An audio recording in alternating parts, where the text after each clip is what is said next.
Welcome back to the Great Wellness Reset podcast, where we break down the science of health into practical steps you can actually use in everyday life. I'm Chris. And I'm Jessica.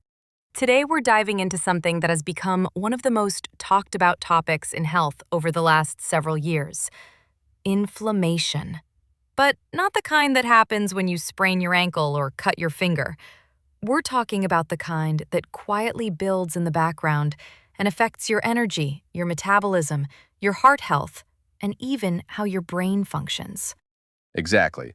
And what's fascinating is that one of the biggest drivers of inflammation and one of the most powerful tools to calm it is something we all deal with multiple times a day: food. Right. Food isn't just calories. It's actually information for your body. Every meal sends signals to your immune system, your hormones, your metabolism, and even the bacteria living in your gut. And those signals can either help your body stay balanced, or they can keep your immune system in a low-grade state of stress, what researchers often call chronic inflammation. Let's start with something really important, because inflammation sometimes gets a bad reputation. Inflammation itself is actually a good thing when it happens the way it's supposed to. Exactly. If you get a cut, catch a virus, or injure a muscle, inflammation is the body's emergency repair crew. Immune cells rush in, nutrients are delivered to the area, and the body begins fixing the problem. The issue isn't inflammation. The issue is when the body never fully shuts it off. Right. Instead of turning on, doing its job, and turning off again, the inflammatory signals just keep running in the background. And that's what scientists are seeing more and more in modern lifestyles. Low-grade inflammation that's tied to things like metabolic stress, poor sleep, environmental toxins, and one of the biggest factors, dietary patterns. Think about it this way. The digestive system is actually one of the largest communication hubs for the immune system. A huge portion of immune activity happens right along the lining of your gut. So every time you eat, your body is asking a question. Is this helpful information? Or is this something stressful? Whole foods tend to send calming signals. Things like vegetables, fruits, healthy fats, fish, and fiber-rich foods support antioxidant defenses and metabolic balance. On the other hand, diets that rely heavily on ultra-processed foods can push the body toward inflammatory signaling. Things like highly refined carbohydrates, excess sugar, and heavily processed oils. One pattern that researchers consistently point to as anti-inflammatory is the Mediterranean-style diet. That's the one built around vegetables, fruits, legumes, whole grains, fish, olive oil, and nuts. And what's interesting is that it's not about perfection. It's about the overall pattern of eating over time. Colorful fruits and vegetables are especially powerful because they contain phytochemicals, which are natural plant compounds that help protect cells from oxidative stress. Berries, leafy greens, tomatoes, peppers, broccoli. These foods are basically loaded with protective compounds. And oxidative stress is closely tied to inflammation.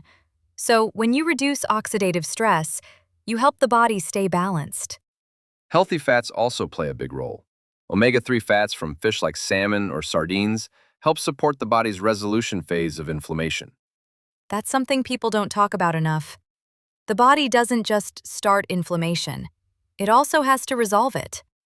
And certain nutrients help guide that process. Now let's talk about the other side of the equation: ultra-processed foods. These are the foods that dominate modern diets: packaged snacks, sugary drinks, fast food, refined baked goods. And they usually share a few common traits: high in refined carbohydrates, low in fiber, often high in unhealthy fats, and usually missing the micronutrients your body actually needs. One of the biggest issues is blood sugar spikes. Right. When you eat a lot of refined carbs or sugar, your blood sugar rises quickly, insulin spikes, and then it crashes. That roller coaster creates metabolic stress, which can influence inflammatory signaling. And over time, those repeated spikes can affect things like insulin sensitivity and energy regulation. Now let's talk about practical tips for an anti-inflammatory diet. And the good news is that improving this doesn't require some complicated diet plan. In fact, one of the easiest strategies is simply to build balanced meals. A helpful rule of thumb is including 3 key things in most meals: protein, fiber, and healthy fats. For example, imagine a meal with grilled fish, vegetables, and olive oil. Or a bowl with leafy greens, quinoa, avocado, and salmon. Those kinds of meals release energy slowly and keep blood sugar stable. Another practical step is just gradually replacing ultra-processed foods with whole food options. Switch sugary drinks for water or tea. Choose whole fruit instead of packaged desserts. Cook simple meals at home a few nights per week. All right, we're going to take a quick break. If you're looking to support your body's natural inflammatory balance, the right nutrients can make a big difference. Minerals play a key role in immune signaling, antioxidant protection, and cellular communication, while systemic enzymes help support circulation and the body's natural recovery processes. That's why many people look to the WellnessOne line of liquid minerals, including nutrients like zinc, selenium, copper, and potassium that help support immune communication, antioxidant defenses, and metabolic balance. And for additional support, ProOneZyme systemic enzymes are designed to help support circulation and the body's natural cleanup processes that are involved in inflammatory resolution and recovery. You can learn more about both the WellnessOne minerals and ProOneZyme systemic enzymes at procell.com/wellnessone, or simply search WellnessOne and ProOneZyme on Amazon. All right, let's get back to the conversation about simple ways to maintain an anti-inflammatory diet. So, let's start by talking about the nutrients that support inflammatory balance. Certain nutrients are particularly important when it comes to managing inflammation. When we talk about an anti-inflammatory lifestyle, we're really talking about supporting the body's ability to respond to stress and then resolve that response efficiently. That process depends on nutrients that help regulate immune communication, antioxidant protection, circulation, and cellular repair. One of the most researched categories is omega-3 fatty acids. These fats, especially EPA and DHA found in fatty fish, play a role in regulating inflammatory signaling molecules in the body. What's really interesting is that omega-3s don't just block inflammation. They help the body produce compounds called specialized pro-resolving mediators, which help guide inflammation through its natural cycle and bring it back to balance. That's such an important distinction. Inflammation isn't supposed to be suppressed entirely. It's supposed to resolve properly. Omega-3 fats help support that process. That's one reason diets that include fish, olive oil, nuts, and seeds, like Mediterranean-style diets, are consistently associated with better cardiovascular and metabolic health.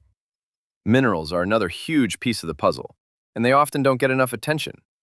For example, zinc plays a key role in immune communication. It helps regulate how immune cells signal to each other and supports antioxidant defenses that protect cells from oxidative stress. Then there's selenium, which is a critical component of antioxidant enzymes like glutathione peroxidase. These enzymes help neutralize oxidative stress before it can trigger unnecessary inflammatory responses. Selenium is also closely tied to thyroid function and metabolic regulation, which can indirectly influence inflammation as well. And copper is another mineral that deserves more recognition. Copper is involved in connective tissue formation and antioxidant systems, particularly the enzyme superoxide dismutase. That enzyme helps protect tissues from oxidative damage that can contribute to inflammatory stress. Magnesium is another one people hear about often, but it's important for a reason. Magnesium is involved in hundreds of enzymatic reactions in the body, including energy production, nerve signaling, and muscle function. When magnesium levels are low, it can influence stress signaling and inflammatory pathways. But there's another category of compounds that's becoming more widely discussed in conversations about inflammation and recovery, and that's systemic enzymes. Yes, systemic enzymes are fascinating because they work a little differently than vitamins or minerals. When certain enzymes are taken on an empty stomach, they can be absorbed into the bloodstream and participate in processes beyond digestion. Some of these enzymes are known for helping the body break down excess proteins and cellular debris that can accumulate during inflammation or tissue stress. In a sense, they help support the body's cleanup and recovery processes. One enzyme that's received quite a bit of attention in research is nattokinase, which is derived from fermented soy. Nattokinase has been studied for its role in circulation and fibrin balance.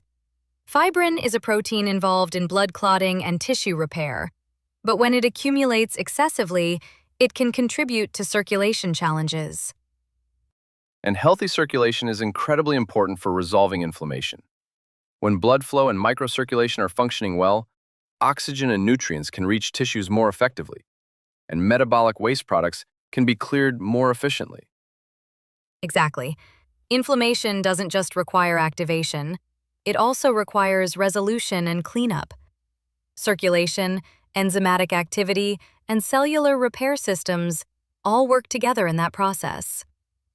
That's why systemic enzymes are often discussed in the context of supporting recovery, circulation, and the body's natural ability to manage protein debris after injury, stress, or immune responses. Now, just like with minerals and fatty acids, enzymes aren't meant to replace healthy habits. They're best viewed as supportive tools that complement a healthy lifestyle. And that lifestyle foundation still comes back to the basics. Nutrient-dense foods, balanced blood sugar, quality sleep, regular movement, and stress management. Exactly. Supplements can help fill nutritional gaps or support specific pathways, but the real goal is building a lifestyle where the body has everything it needs to maintain balance naturally. When those foundations are in place, nutrients like omega-3 fats, minerals, and systemic enzymes can work together to support the body's ability to respond to stress and return to equilibrium. And that's really the heart of what we talk about here on the Great Wellness Reset, giving the body the support it needs to function the way it was designed to. Another practical strategy is simply designing your kitchen environment for success. If your fridge and pantry are stocked with whole foods, you're much more likely to make healthier choices. Things like frozen vegetables, fresh fruit, nuts, olive oil, herbs, and quality proteins. You don't need complicated recipes. Some of the healthiest meals are also the simplest. Grilled fish, roasted vegetables, soups, salads, these foods can be incredibly nourishing and flavorful. And of course, food is just one part of the anti-inflammatory lifestyle. Sleep, movement, stress management, hydration, all of these influence inflammatory signaling. The goal isn't to eliminate inflammation completely. That's impossible. The goal is to create a lifestyle where your body can turn inflammation on when needed and turn it off when the job is done. And that's really the heart of the Great Wellness Reset approach, helping you understand how the body works so you can make simple, practical changes that support long-term health. If you enjoyed today's episode, make sure to share this podcast with others and follow the Great Wellness Reset podcast so you don't miss future conversations. And if you'd like to go deeper into today's topic, you can read the full article and explore more resources at greatwellnessreset.com. Remember to check out WellnessOne's product line by visiting procell.com/wellnessone. Thanks for spending some time with us today. And we'll see you next time.